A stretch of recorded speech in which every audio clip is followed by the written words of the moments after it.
Alors, bienvenue dans cette nouvelle série de tutoriels. Aujourd'hui, nous allons parler du formatage conditionnel.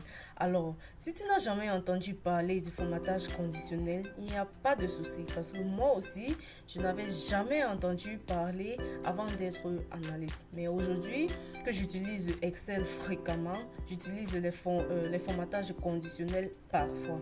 Donc, je vais vous montrer comment les utiliser et l'importance du formatage conditionnel. Alors, elle va nous aider ou bien elle est utile pour voir les tendances et les modèles, ce que les anglophones appellent le trend et le pattern dans votre donnée.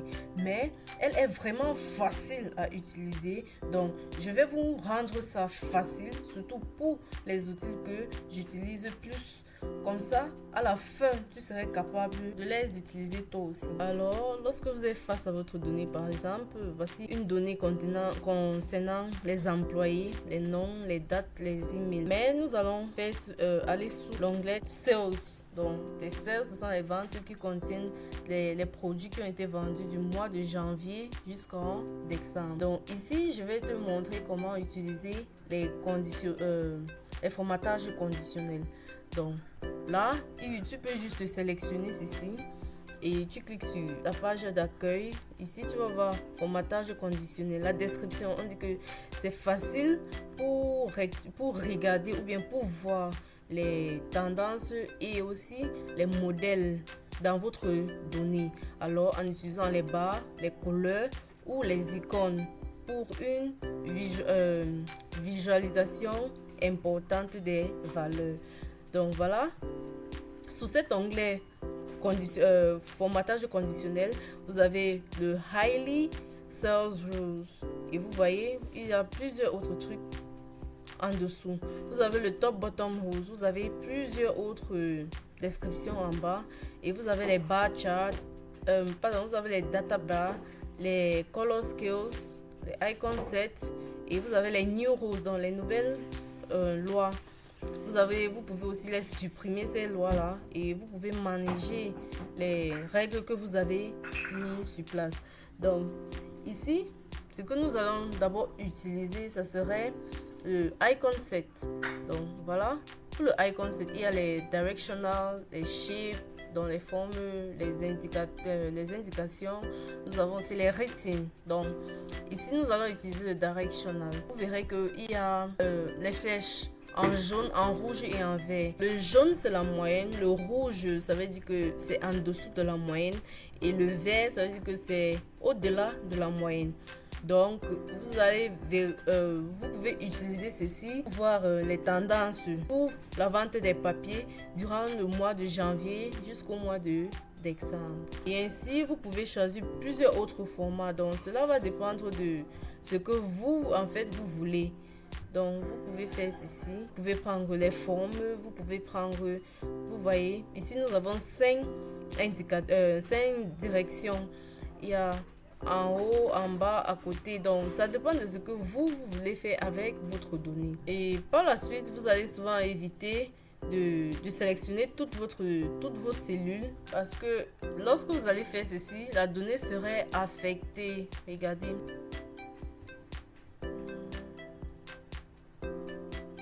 Tu vois, là, tu vois, partout où il y a le rouge, ça veut dire quoi? Toutes les colonnes, toutes les lignes, la ligne 3 et la ligne 4 dépendent de la seconde ligne. Pourquoi? Parce que ces valeurs sont comparées vues aux valeurs du papier. Donc, rassurez-vous toujours de savoir ce que vous voulez et de bien les appliquer. Donc, il suffit juste de cliquer là et de comparer chaque ligne ou bien de donner chaque format à sa ligne et de connaître si ça évolue, si ça diminue et etc. Donc vous pouvez utiliser ceci et par la suite vous faites ceci.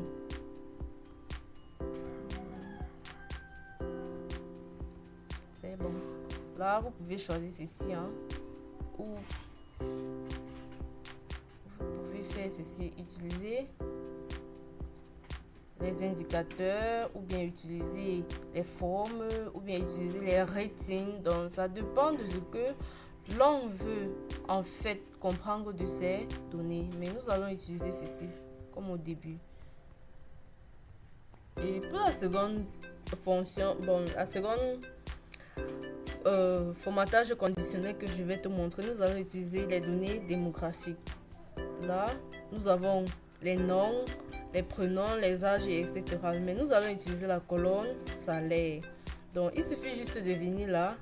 Vous verrez, vous allez utiliser le color cells, le color scales, voilà.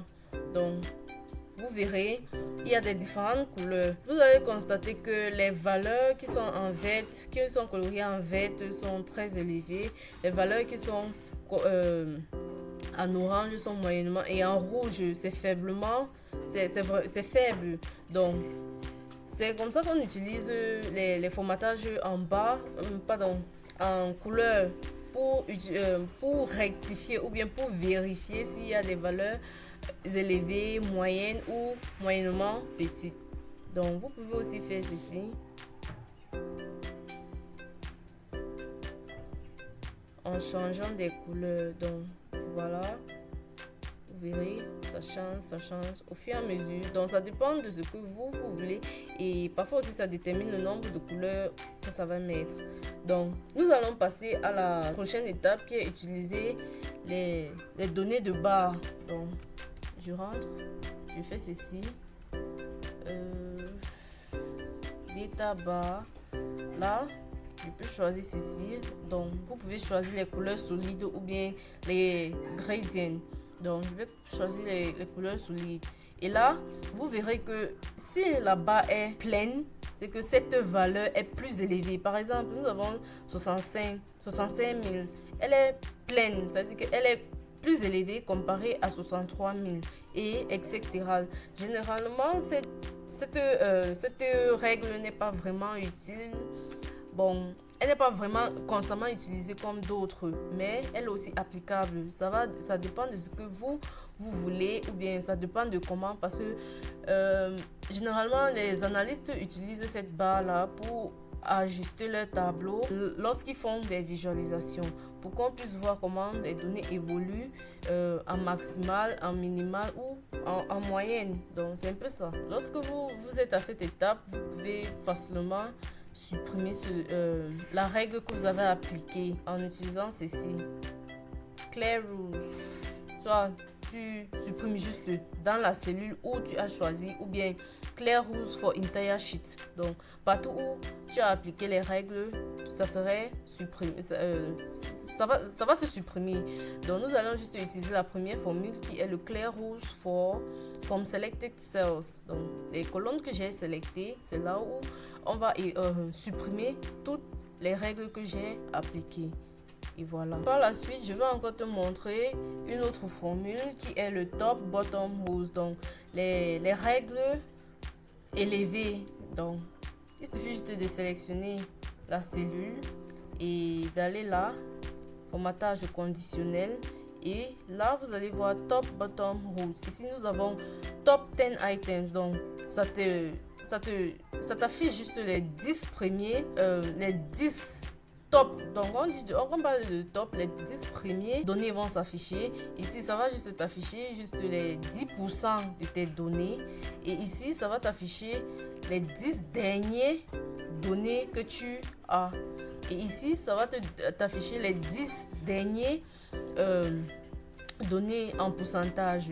Et là nous avons le above average. Donc ça va juste te donner cette range de données qui est dans cette caractéristique. Genre si la moyenne, si cette donnée ou bien si cette cellule contient une valeur plus élevée que la moyenne, alors elle serait coloriée. Et nous avons le below average, ça fait le contraire du above. Donc nous allons utiliser le above average. Et ici, vous pouvez maintenant choisir les couleurs que vous voulez. Donc, ça dépend de ce que vous voulez et comment vous voulez que votre donnée soit représentée. Et voilà, vous allez constater que 63 000, 50 000 et 65 000 sont au-delà de la moyenne. Alors, je vais supprimer la règle que je venais juste d'appliquer. Alors, par la suite, nous allons utiliser le below average, qui est le contraire du above. Donc, il suffit juste de faire ceci. Et là. Et là. Et voilà. Vous allez remarquer que les données qui étaient en blanc pour le above sont maintenant coloriées parce qu'elles sont sur les règles du below average. Alors, ici, nous ne pouvons pas vous montrer comment utiliser toutes ces formules, mais vu la façon dont cette formule a été un peu détaillée, là, vous êtes capable de savoir exactement ce qu'elle fait. Voilà. Donc, la prochaine formule que nous allons utiliser, ou bien le prochain outil que nous allons utiliser, c'est le Highlight Sales Rules. Donc, ici, nous avons le Greater Than. Ça dépend de ce que vous voulez faire. Peut-être que vous pouvez choisir une donnée, cette donnée plus grande que celle-ci, cette donnée plus petite que celle-ci. Donc, il y a un peu des comparaisons en fait. Il y a le between, donc entre, equal to, égal à, texte that contient, donc le texte qui contient ceci, et date occurring ou bien le duplicate value. Mais ici, généralement, j'adore le Highlight Sales Rules à cause du duplicate values. Pourquoi? Parce qu'elle va m'aider à identifier s'il y a des doublons dans mes données. Donc voilà, nous allons d'abord essayer de supprimer. Donc ici nous allons d'abord essayer de retirer la règle que nous avons appliquée. Voilà. Ici nous allons appliquer le Highlight Sales Rules sur la colonne Start Date. Donc nous allons voir s'il y a des doublons. Voilà, il suffit juste de cliquer sur le Start Date. Allez sur la page accueil, formatage conditionnel, et là, Highlight Sales Rules, et tu cliques sur Duplicate Values. Et là, si tu veux que ça devienne juste une seule valeur, tu appliques sur unique. Les valeurs qui sont uniques, ça va s'afficher, mais si tu veux voir s'il y a des valeurs, des doublons, voilà, tu cliques sur Duplicate. Et ici, tu peux changer la couleur. Voilà, ok. Et là, vous allez constater que nous avons le Start Date qui affiche 2 fois. Et généralement, ceci est aussi... Cette formule est bien parce que vous allez remarquer que parfois vous avez les identifiants uniques tels que le Employee ID. Et généralement, il y a peut-être les fautes en entrant les données ou bien en attribuant les ID. Vous allez constater parfois qu'il y a le 1001 deux fois ou bien le 1100 deux fois, ou bien par exemple les nombres, les chiffres, donc parfois ça s'affiche 2 fois, 3 fois, mais ceci va juste t'aider à identifier, à voir si c'est une erreur. Là tu vas décider si tu vas retirer cette doublon ou bien tu vas continuer avec la donnée. Donc je t'ai donné cette astuce pour que tu puisses comprendre comment moi j'utilise la formule Duplicate Values pour regarder s'il y a des doublons dans ma donnée ou bien dans une colonne. Mais je vais te montrer comment, parce que si tu as une donnée peut-être de 10 000 lignes, ça serait difficile de repérer exactement. Donc tu peux appliquer juste le filtrage pour que toutes ces valeurs puissent monter vers le haut. Donc voilà. Sort by color. Tu sortes. Et voilà, si par exemple tu avais des doublons, peut-être 10, mais scindés dans ta donnée, tout cela va remonter vers le haut pour que tu puisses les détecter. Donc là maintenant, nous allons juste retirer le filtrage et aussi retirer le formatage. Et ensuite, là, clear the rules. Il faut sélectionner.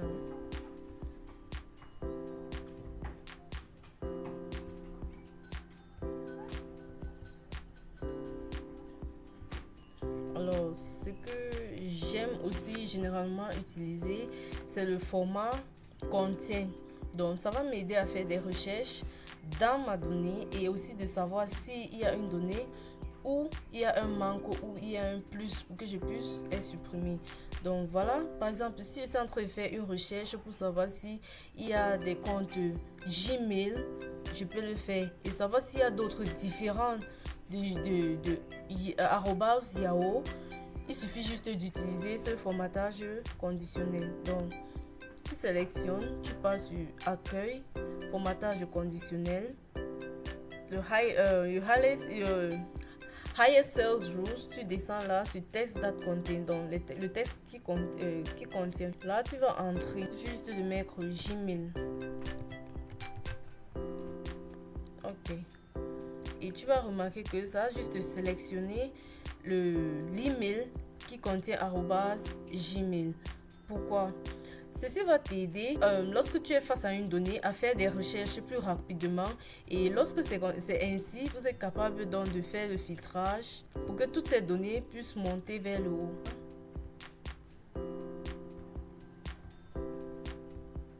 Par la suite, tu vas choisir sort by color. Tu vois, ça monte vers le haut. Et par contre, si tu peux toujours faire ceci, home, tu descends sur formatage conditionnel, highest sales rules, text that contains. Maintenant, tu veux connaître celles qui contiennent Thunder Mifflin. Donc, il suffit juste de faire ceci, Thunder. Ok. Et vous verrez, tout a été sélectionné. Donc, toutes les données qui contiennent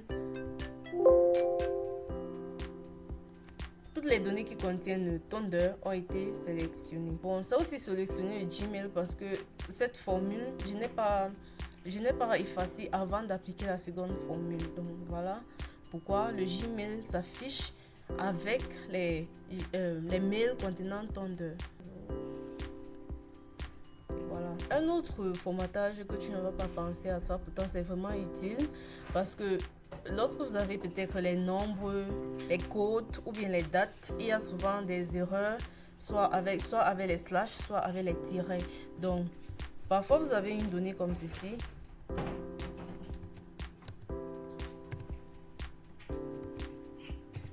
Donc, vous avez une donnée comme ceci.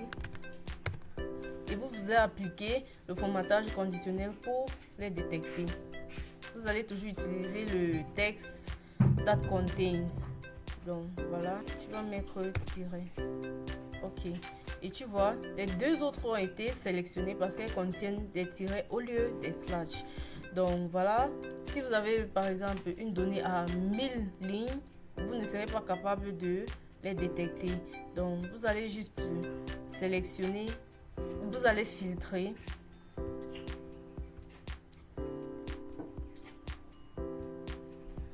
Donc, il suffit juste de faire ceci, sélectionner et d'appliquer le filtrage. Et là, vous faites un tri en utilisant la couleur. Ok. Et voilà, vous verrez que toutes ces données seront vers le haut et vous allez voir comment les ajuster. Vous pouvez même utiliser le substitute comme nous avons vu pour ajuster ces formules.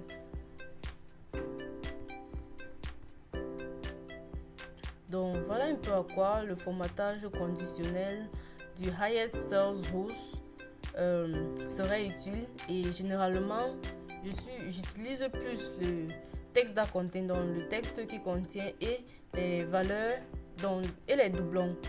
Voilà le between ou bien les greater than. Bon, généralement je les utilise mais pas fréquemment. Ça dépend vraiment du cas. Si aussi il y a des chiffres en abondant. Donc voilà vraiment les deux fonctions que j'utilise dans le highest sales rules, qui sont les textes that contain et le duplicate values. Aussi, sans toutefois oublier, vous pouvez appliquer des nouvelles règles que vous allez les paramétrer. Donc, nous allons utiliser la colonne salaire. Voilà. Mais je vais d'abord cliquer sur là. Je vais faire ceci. Formatage conditionnel. New rules. Vous voyez, là, tu vas maintenant cliquer sur Use a format to determine which cell to format. Clique là. Ici, tu appliques la formule. Donc, qu'est-ce que nous voulons répondre ici? Nous voulons connaître les salaires qui sont supérieurs à 50 000. Donc, voilà. Rassurez-vous toujours de mettre un égal parce que c'est ça qui détermine que c'est une formule. Donc, tu fais ceci, tu sélectionnes sur toute ta donnée et les dollars, les signes en dollars que vous voyez ici, $H$2, ça veut dire que ça prend juste de la colonne ça prend juste la cellule H2 et la cellule H10. Par contre, lorsque vous retirez donc les dollars, les signes en dollars, comme ceci, ça veut dire quoi? Elle va prendre toutes les cellules de H2, H3, H4 jusqu'à H10. Donc, voilà, tu vas mettre supérieur à 50 000. Le formatage, tu vas choisir la couleur, peut-être verte, les bordures. Voilà, ok. Et ok. Elle n'est pas applicable. Donc, comment gérer cela? Tu vas venir ici sur Home, sur l'accueil. Tu vas prendre manager cette règle. Donc, tu cliques là et tu vois que ça n'a pas été appliqué parce que elle est partie sur cette formule voulait être appliquée sur la colonne H12. Pourtant, il n'y a pas de valeur. Donc, nous allons supprimer la cellule H12 et sélectionner toutes les cellules de H2 à H10. Donc, tu vas appuyer sur la touche Apply. Et voilà le résultat. Bon, après avoir fait cela, je constate que ça n'a pas appliqué ma formule. Comment gérer cela? Il suffit juste parce que je vois, on a dit supérieur à 50. Mais là, je vois 50, 36. Pourtant, 36 est inférieur à 50. Donc, je gère cela comment? Je sélectionne toute cette donnée-là. Je m'en vais sur Accueil, Formatage. Je manage les roses. Je passe sur Edit Rose. Et ici, voilà le problème. Ici, je supprime. Et là, je clique. Je sélectionne toute cette cellule. Et là, je vais ajuster comme je vous ai expliqué au départ.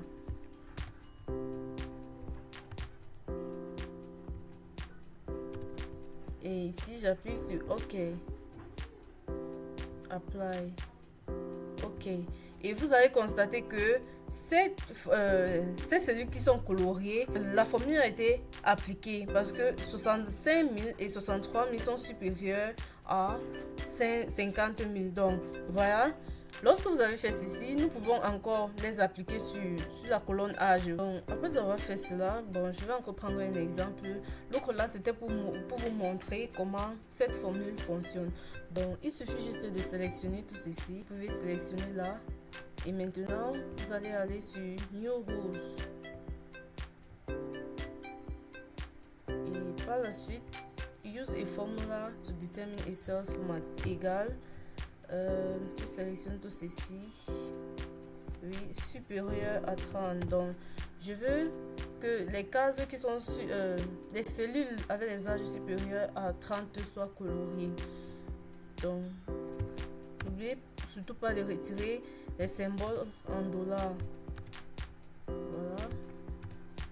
Et là, vous allez choisir le format. Donc, le formatage, je vais mettre ça en jaune. OK. Et là, OK. Et vous verrez que cette formule a été applicable sans que je ne passe pour vous démontrer encore des astuces. Bon, la première formule, j'ai fait cela juste pour vous expliquer comment cette formule fonctionne. Et par la suite, lorsque vous êtes face à ceci et que vous voulez voir toutes les formules que vous avez, les formatages qui sont applicables, il suffit juste de venir là, aller sur Accueil, Formatage, Manage Rules. Et par la suite, ici, vous allez prendre 10 worksheets et vous allez voir tous les formatages que vous avez appliqués. Vous pouvez soit cliquer pour modifier ici ou bien vous pouvez supprimer cette règle comme ceci et vous les appliquez, c'est tout. Et par la suite, bon, voilà un peu à quoi le formatage conditionnel va nous servir. Et si vous avez aimé toutes ces astuces, likez, partagez et abonnez-vous à notre chaîne. Si vous avez des préoccupations, déposez des questions en dessous des commentaires.